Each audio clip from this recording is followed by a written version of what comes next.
আজ আমি আপনাদেরকে জার বা গ্যাস্ট্রোএসোফেজিয়াল রিফ্লাক্স ডিজিজ সম্পর্কে কিছু বলবো। সাধারণত রোগীরা এইভাবে আসে যে আমার গলা বুক জ্বালা পোড়া করে, দাঁতে পর্যন্ত আমাদের পানি চলে আসে, রাত্রে ঘুমাইতে পারে না, ঘুমের মাঝখানে উঠে বসে দেখা যায় যে গলা টক হয়ে গেছে, এই সমস্যাগুলো নিয়ে আসে। এটা মূল কারণটুকু কি, ওটা জানতে পারলে কিন্তু এই রোগ থেকে মুক্তি পাওয়া যায়। এটার একটা কারণ হলো যে লোয়ার এসোফেজিয়াল স্ফিংক্টার বলে, ওটা কখনো যদি লুজ হয়ে যায় বা এটার কম্পিটেন্সি কমে যায়, এটা একটা কারণ। আরেকটা কারণ হলো খাদ্যাভ্যাস।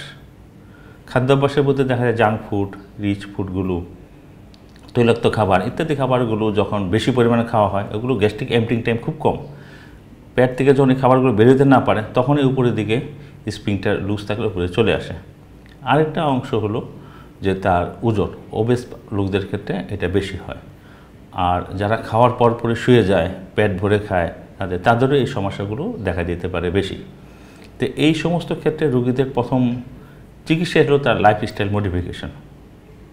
পরিমাণে অল্প খাবে, বারবার খাবে এবং খাওয়ার বেশ কমপক্ষে 1.5 থেকে 2 ঘন্টা পর সে বিছানায় যাবে। তৈলাক্ত খাবারগুলো সে কম খাবে, বিশেষ করে বাইরের খাবার, খোলা খাবার যেগুলো দীর্ঘ সময় পেটে থেকে গ্যাস ফর্মেশন করে, সেগুলো থেকে তাকে এই সমস্যা যাতে দেখা দিবে তারা এর থেকে দূরে থাকতে হবে। আরেকটি কথা হলো যে এই যাদের ওজন বেশি, বিএমআই বেশি, তাদের ক্ষেত্রে তাদেরকে ওজন কমানোর যে বিভিন্ন প্রক্রিয়াগুলো আছে বিজ্ঞানসম্মত, সেই প্রক্রিয়া অনুসরণ করে তাকে চলতে হবে। আরেকটা হলো অ্যান্ডোস্কোপি।